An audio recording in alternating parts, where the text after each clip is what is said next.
with Ronaiah being on the show on Dr. Phil today and yesterday, it opens up more. Well, we're going to talk more about what took place on the shows with Manti and Ronaiah. Joining us now via the CarQuest hotline is Kasia Wezowski. Hi, Kasia. How you doing? Hi, great. Okay, well, thanks for joining us. I just wanted to get your take. I know you're a body language analyst, and we'll start with Ronaiah Tuiasosopo on the Dr. Phil show yesterday and today. What's your overall take on his body language and whether he was being honest or not? Actually, I see that he's showing two personalities.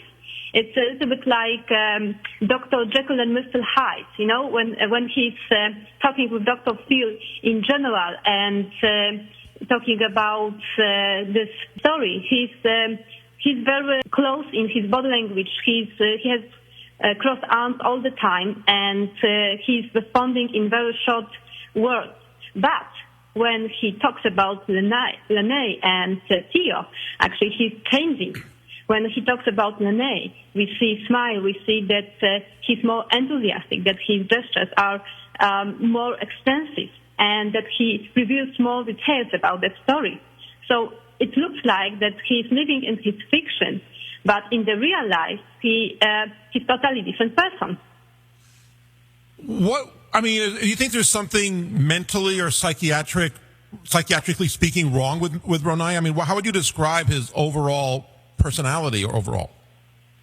Actually, I don't think so that this is something wrong on the psychiatric level because he's aware of what he's doing. It's more like that he's seeking his own identity, maybe as a gay, because this is probably what we can see on the nonverbal level, that when he talks about Te'o, there's a lot of care and love, and his body language gestures are more tender. You can see the change in the way he's moving when he's talking about Te'o. So I think that this is kind of platonic love that he's showing, and he's not feeling totally right with this kind of love because this is a fiction love. So this is the problem. More psychological. I know you're a body language analyst, but I just want to get your take on this because I'm sure you might have seen the show or heard about it, and I know people have read about it. I just mentioned that on today's show, apparently when Ronaiah does the voice impersonation of Lennay, it passed 3 times where people said it was the same voice. How is somebody able to maintain the same exact voice for 3 years or so?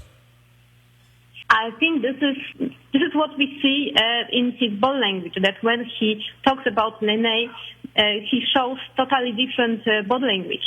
And I think that when he's in his creation, he changes his personality and his movement, and that's how he can create this voice.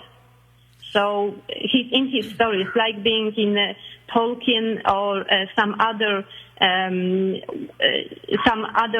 game that he's playing inside. And what is even interesting here, that after the fictional death of Lennay, he's creating her sister because he's sad, and you can see sadness on his face when he's talking about it. He said that Te'o is feeling so bad after this happened. Is it something along the lines of maybe having a split personality? I mean, I've heard things like that in the past. Is it anything similar to that? I think it can be that because you can see it on the nonverbal level that there's a big change of his behavior. The only thing is that if it would be a psychiatric disease, he would be unconscious of that. But he's conscious. But again, in his mind, at the time, she was a real person. So I think when he was, to my mind, when he was smiling and talking about her, and at that time, she was real to him. So he's talking about real emotions he had then, right? Yes, actually, when I talk about Ronaiah, yes. So he's talking about his fiction, of course, about when he talk about Manti and his love. He was really in love with Lennay, and he didn't know the whole story. Right. Well, just a bizarre situation. Well, Kasia, we appreciate you joining us and giving us some insight on body language, and it's still a topic that is pretty much on everybody's mind. Thank you for joining us today.